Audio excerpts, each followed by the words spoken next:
Hello students, आज हम पढ़ेंगे special transaction in chapter general. और जो पहला टॉपिक हमारा स्पेशल ट्रांजैक्शन का वो है meaning of trade discount and cash discount. Trade discount वो डिस्काउंट है जो एक होलसेलर या मैन्युफैक्चरर अपने रिटेलर को देता है लिस्ट प्राइस पर so as to increase the volume of trade. And cash discount is a discount which is given to the customer so that the customer is being motivated, is being persuaded to make prompt payment or to make payment within a stipulated time period. Trade discount को हम books में show नहीं करते हैं, जबकि cash discount को हम books में शो करते हैं। बुक्स में शो करने का मतलब ट्रेड डिस्काउंट बुक्स के अंदर यानी जर्नल में रिफ्लेक्ट नहीं होगा, जबकि कैश डिस्काउंट जर्नल में रिफ्लेक्ट होगा। Let us read the meaning together for a better understanding. Trade discount meaning it is a discount allowed by wholesaler or manufacturer to retailer at a fixed percentage on list price. List price के ऊपर discount दिया जाता है, जबकि cash discount is allowed if the customer makes a payment immediately or within a fixed period of time. Allowed. Why there is a need to allow this discount? It is allowed when goods are purchased in a specified quantity. For example, मेरी stationery की shop है और आप मेरे पास register खरीदने आए और मैंने आपको बोला एक रजिस्टर का प्राइस 100 रुपीज है, पर अगर आप 10 का बंडल लेंगे मुझसे तो मैं आपको एक रजिस्टर 90 रुपीज का दे दूंगी। यहाँ अपने ट्रेड को प्रमोट करने के लिए, वॉल्यूम ऑफ ट्रेड बढ़ाने के लिए, क्वांटिटी की सेल बढ़ाने के लिए मैंने जो डिस्काउंट आपको दिया that is trade discount. Cash discount. It is allowed when payment is made on or before a specified date. Before time अगर आपके पास पेमेंट आ जाती है या ऑन ड्यू डेट आपके पास पेमेंट आ जाती है तो जो डिस्काउंट आप देते हो उसे कहते हैं कैश डिस्काउंट। कैश डिस्काउंट देने का रीजन ये है कि हम चाहते हैं जो हमने गुड्स क्रेडिट पर बेचे हैं बहुत डिले ना हो जाएगी पेमेंट, ये नो डेटर पैसा देने से मना कर दे। तो हमने उसको एक डेडलाइन दे दी कि अगर आप हमें इस डेट तक पैसे दे देंगे तो हम आपको और डिस्काउंट देंगे। That extra discount that we are giving to get prompt payment is known as cash discount. Objective trade discount को प्रोवाइड करने का रीजन है that we want to increase the volume of trade. Cash discount is given to encourage quick और prompt payment. Recording in book, जैसे कि मैंने आपको बताया ट्रेड डिस्काउंट बुक्स में रिकॉर्ड नहीं होता सेपरेटली, जबकि कैश डिस्काउंट जर्नल में अलग से रिकॉर्ड होगा।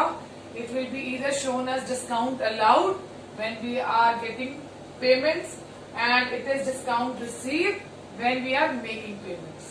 Let us now solve few questions for better understanding that how cash discount and trade discount is dealt while preparation of journal. Journal को बनाने के टाइम जैसे कि मैंने आपको बताया ट्रेड डिस्काउंट बुक्स में शो नहीं होता, जबकि कैश डिस्काउंट बुक्स में रिफ्लेक्ट होता है। कैश डिस्काउंट बुक्स में रिफ्लेक्ट होने का मतलब अगर तो कैश सेल्स है तब हम डिस्काउंट अलाउ करेंगे क्योंकि हम पेमेंट रिसीव करेंगे। When there is cash purchase at that time we are making payment और तब हम डिस्काउंट रिसीव करेंगे। Let us start with our first case. Sold goods to Charu. Charu को गुड्स बेचे जिनका लिस्ट प्राइस है 1 लाख और ट्रेड डिस्काउंट गिवन है 10%। लिस्ट प्राइस हमें गिवन है 1 लाख। जैसे कि मैंने आपको डिफरेंट में बताया कि हम लिस्ट प्राइस के ऊपर ट्रेड डिस्काउंट को कैलकुलेट करते हैं। So will subtract trade discount which will be 10% of 1 lakh equal to 10,000 rupees और ट्रेड डिस्काउंट माइनस करने के बाद जो अमाउंट हमारे पास आता है that is the amount of sales. और सेल्स की एंट्री क्या पास करते हैं हम? देखो यहाँ लिखा सोल्ड गुड्स टू चारू, यहाँ पर हमें कस्टमर का नेम गिवन है यानी ट्रांजैक्शन क्रेडिट पर हुई है। So what entry we will pass? Will write Charu debit to sales account and what amount we will reflect? 90,000 90,000। Difference को रिकॉल करो, डिफरेंस को रिकॉल कर रहे हैं तो हमें दिख रहा है कि ट्रेड डिस्काउंट लिस्ट प्राइस पे कैलकुलेट करने के बाद we subtracted and we came to know the amount of sale, but the same is not reflected in the books of account. Journal के अंदर ट्रेड डिस्काउंट का इम्पैक्ट सेपरेटली रिफ्लेक्ट नहीं हो रहा। Coming to second case, purchase goods from Bhanu, list price 2 lakh, trade discount at the rate 15%। यहाँ हमने चारू को cell की थी, यहाँ हम भानु से गुड्स परचेज कर रहे हैं। So what is the list price at which we are buying from Bhanu? It is rupees 2 lakh। और कितना डिस्काउंट हमें मिल रहा है परचेज के टाइम? हमें डिस्काउंट मिल रहा है 15%। अब 15% किसका करेंगे? लिस्ट प्राइस का। It will be equal to 30,000। So what will be the amount of purchase? Purchases होंगी 1,70,000 की। Now purchase goods from Bhanu, Bhanu से गुड्स खरीदे हैं, भानु से गुड्स खरीदे हैं तो भानु हमारा सप्लायर है, सप्लायर का नेम गिवन है, right? And what we are doing? We are purchasing goods, so purchases will be debited. Amount will be 1,70,000, 1,70,000। इस केस में भी आप देख सकते हैं कि हमने अलग से ट्रेड डिस्काउंट को बुक्स में शो नहीं किया है। The same has been reflected after subtracting it from the list price, and the final amount after trade discount is shown as the amount of purchase, और सेम अमाउंट से हमने भानु को अपना क्रेडिटर बनाया है।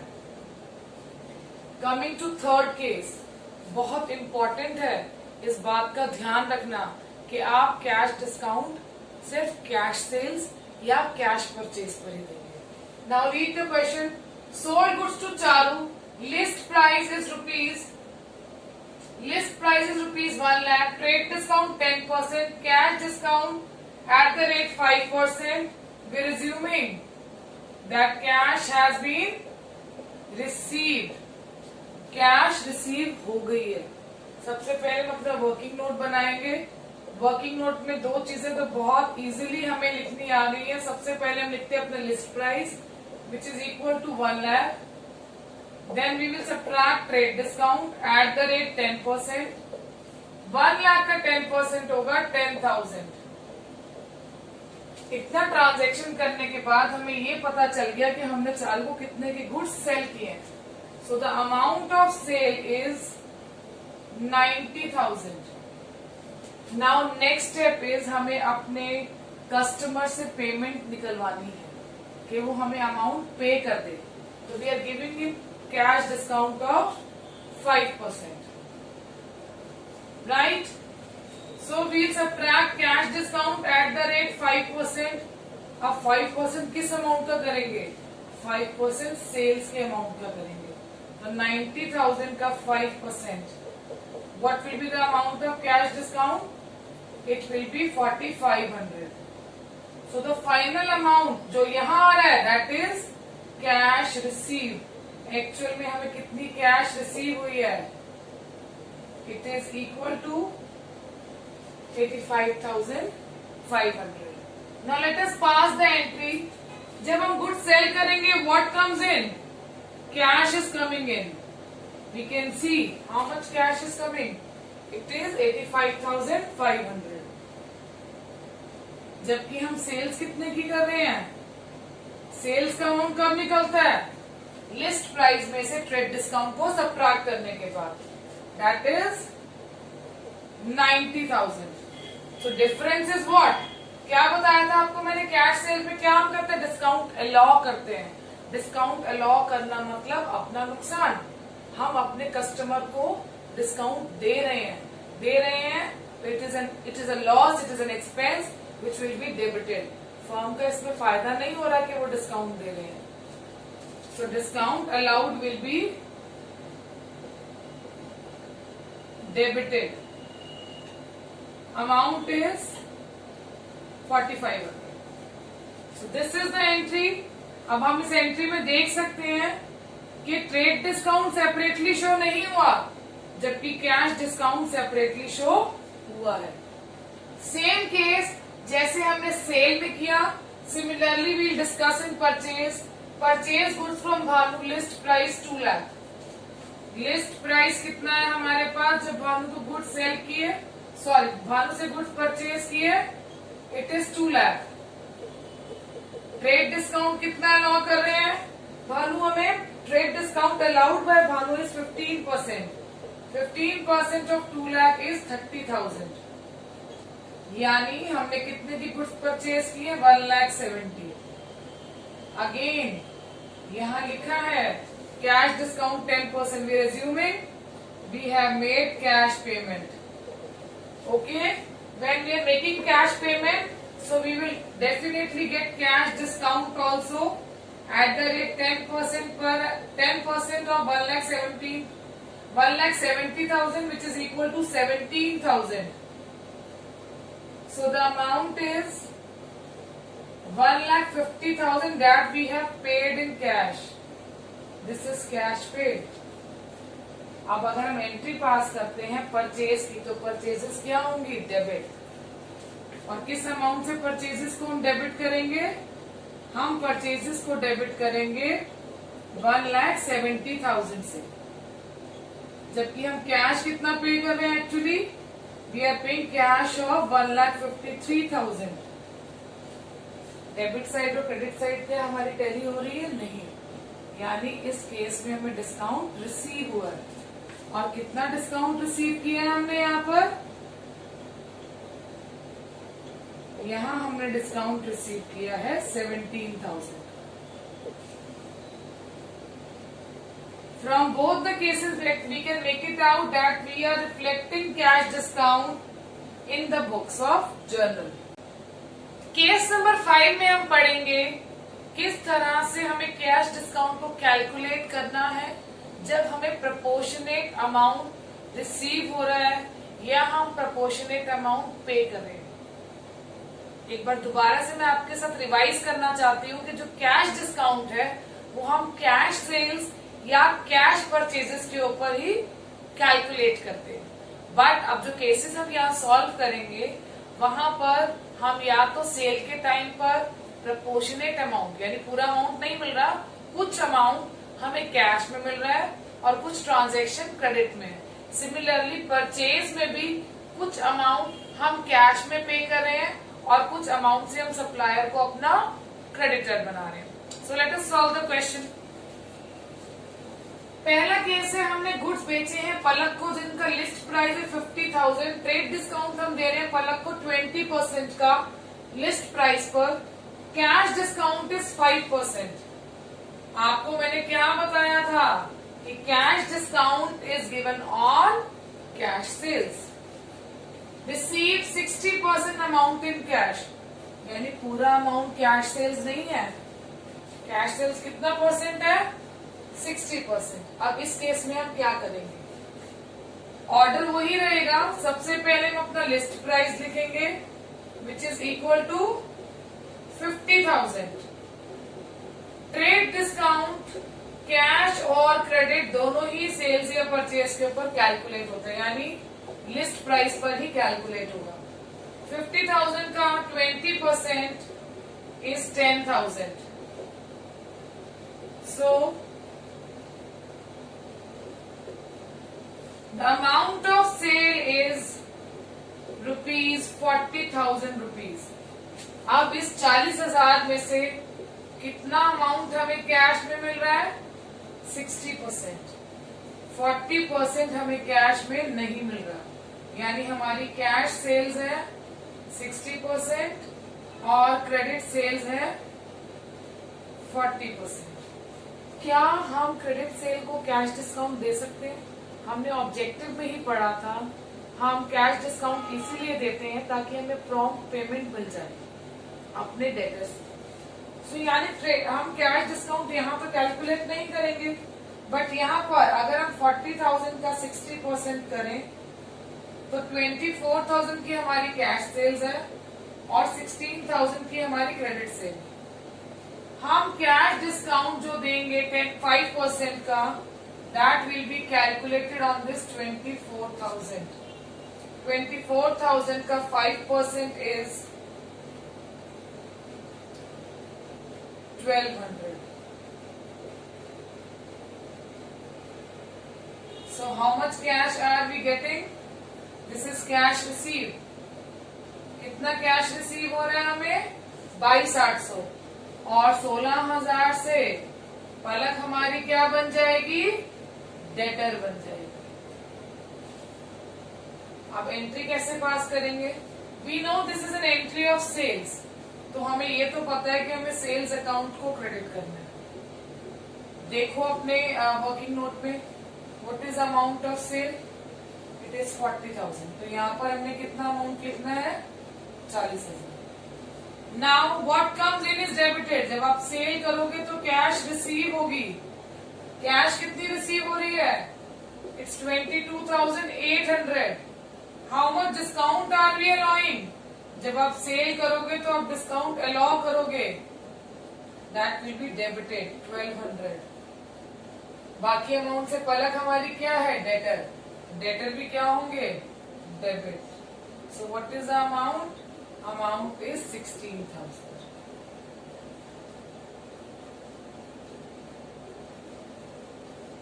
I hope this case is clear. एक बार दोबारा से रिकैप करते हैं। पलक को गुड्स बेचे जिनका लिस्ट प्राइस है 50,000। हम ट्रेड डिस्काउंट लिस्ट प्राइस पर कैलकुलेट करते हैं, that is 20% of 50,000 10,000। So the amount of sale is 40,000। यहाँ पर भी हमने रिफ्लेक्ट किया 40,000। 60% पेमेंट हमें कैश में मिल रही है, 40% क्रेडिट सेल है। 60% अगर आपको डेटर पे करने के लिए रेडी हो रहा है तो आप उसको 5% का कैश डिस्काउंट दे रहे हैं। 24,000 में आपने 5% पैसे और छोड़ दिए। So how much cash you receiving? 22,800। 16,000 is the amount of debtor. This is how this case has to be solve.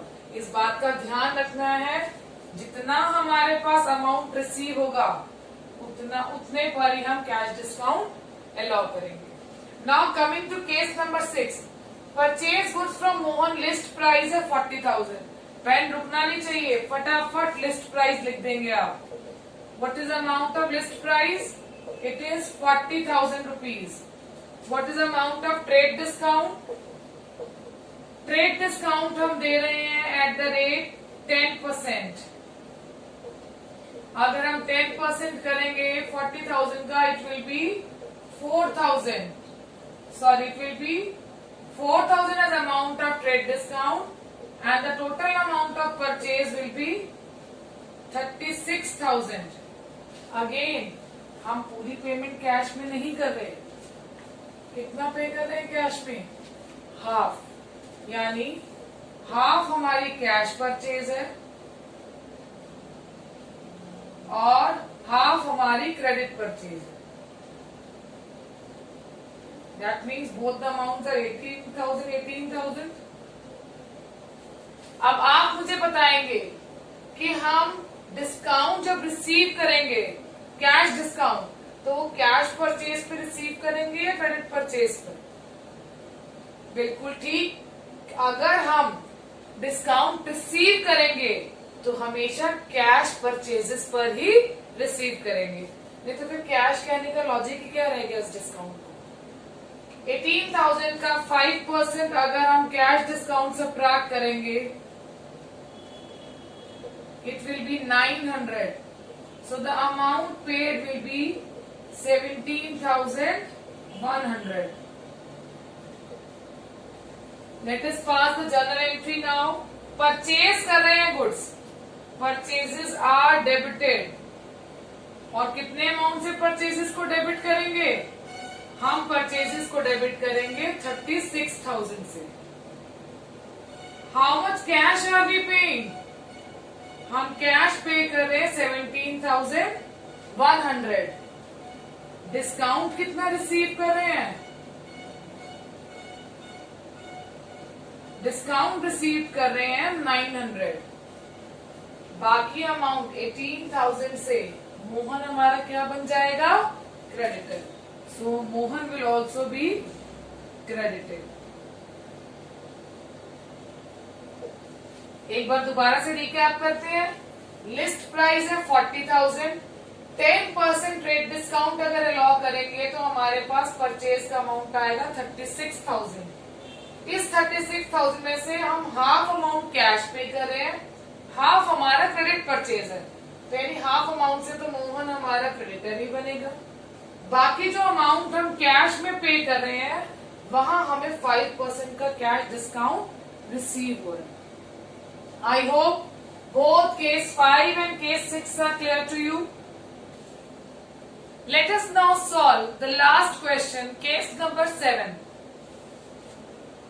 Sold goods to Sudha rupees 1 lakh.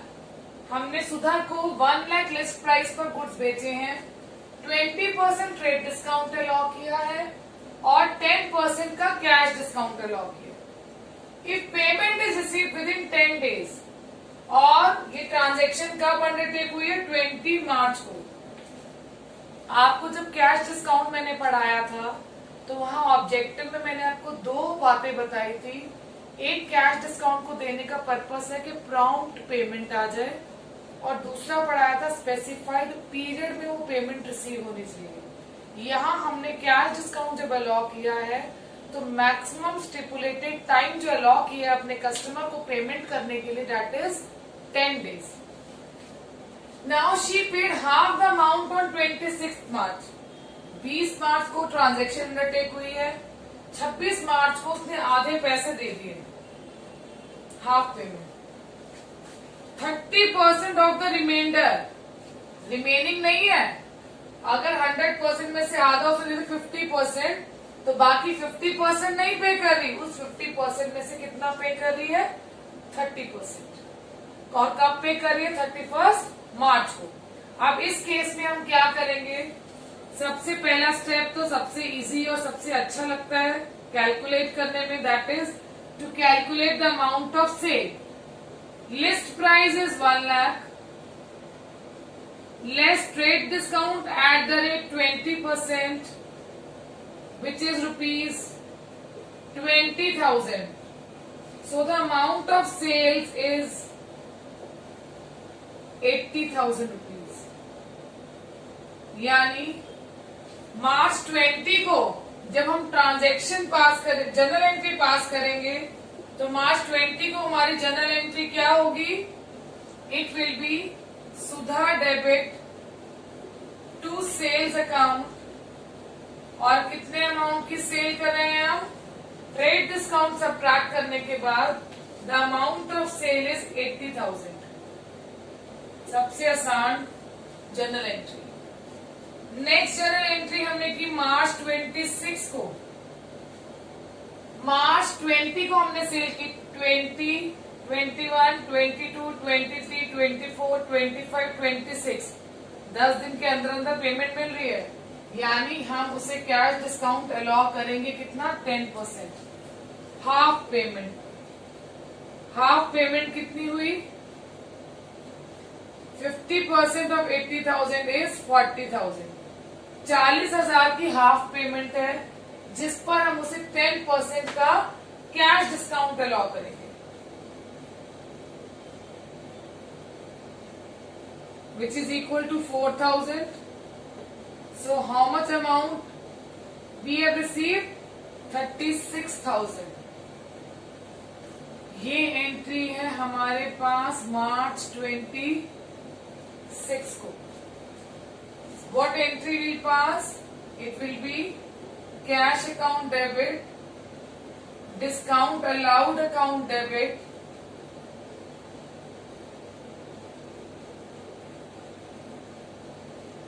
to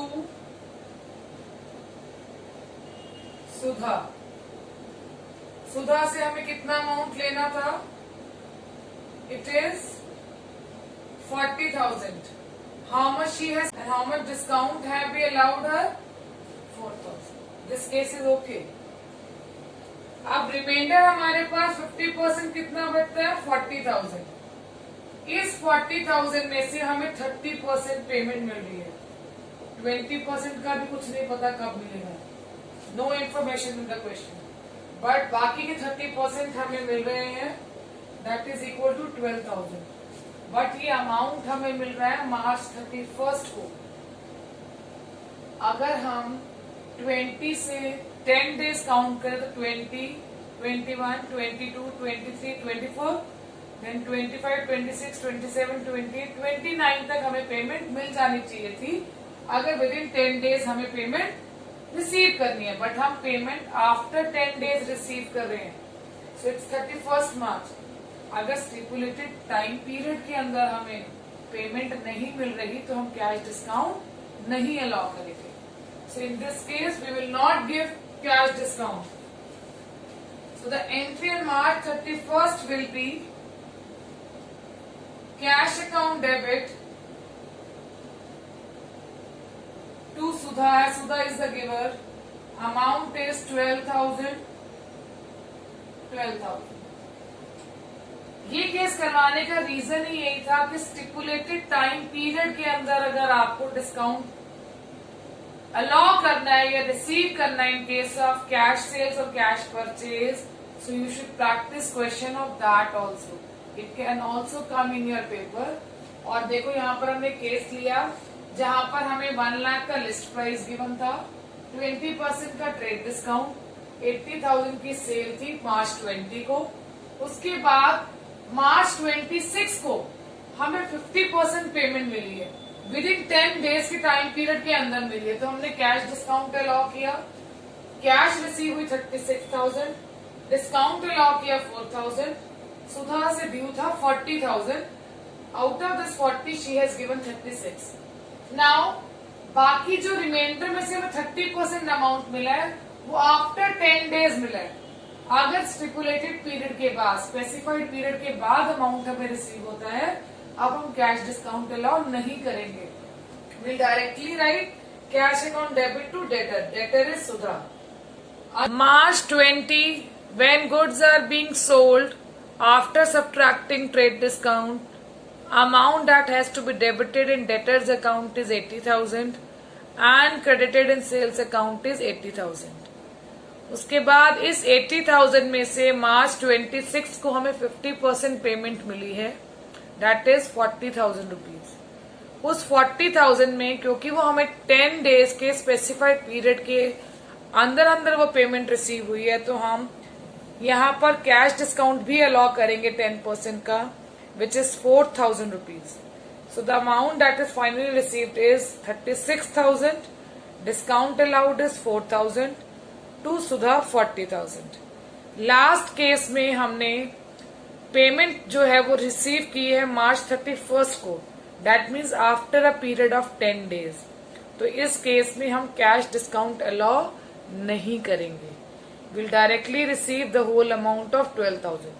but अगर ये amount within 10 days receive होता तो हम इस 12,000 के ऊपर भी cash discount को कैलकुलेट करते, पर इस केस में वो अमाउंट आफ्टर 10 डेज रिसीव हो रहा है, इसलिए हमने कैश डिस्काउंट कैलकुलेट नहीं किया। Thank you for watching this video. In our next video we'll do journal entries related to goods as well as banking transactions. So stay connected.